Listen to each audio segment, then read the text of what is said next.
Hello guys, দেখেন এই যে আমি বাইদাপাড়া আইছি আমার পরিবহনটা নিয়ে। আমি হপায় বাইদাপাড়ায় যে রিসোর্ট আছে রিসোর্টে গেতেছি। এই যে আমার সামনে কতটি বাইদা আপু, দেখেন কত সুন্দর সুন্দর নাইস আপু। এডি দেখছেন, এডি কইতাছে সাপের খেলা দেখবি নাকি? আমি কই না, আমি সাপের খেলা দেখবো না। আমি এই যে রওনা দিলাম আবার। এই যে হুন্ডাওয়ালা বাইরা তাগুলো একটু মজা করলো। রাস্তাঘাট অনেক সুন্দর এই জায়গার, বাইদাপাড়ার রাস্তাটা অনেক সুন্দর। এই যে আমি গেতে, ও মা গো, এটা কি দেখছেন? এই যে সামনে একটা পরিবহন হইতেছে। আল্লাহ রে, এত বড় ডিস্ট্রিক্টের কেন দিয়ে ঢুকে দেখছেন? আল্লাহ, এটা কি? এই যে কবর বানাই থুয়ে দিছে।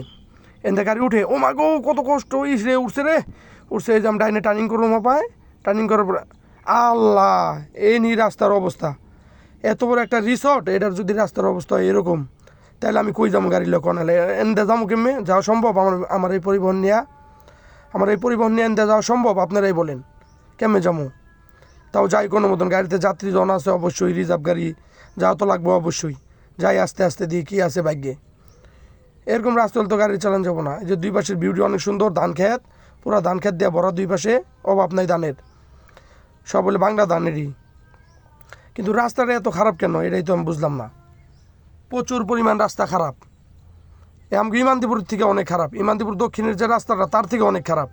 এনে এত বড় একটা রিসোর্ট, এত মানুষ আয় এই জায়গায় পিকনিক করবার, রিসোর্টে থাকবার, সুইমিং করবার। জায়গাটা অনেক সুন্দর, অনেক ভালো, কিন্তু রাস্তাঘাট ভালো না। এটা রাস্তাঘাট কবে হবে? এদিকে রাস্তাটা আবার অনেক সুন্দর, এদিকে রাস্তাটা অনেক সুন্দর আছে, দেখেন আপনারা ভিডিওটা পড়াই। কিন্তু দুই পাশের ভিউ অনেক সুন্দর, এত সুন্দর যে বইলা বোঝানো সম্ভব না যদি না আসেন।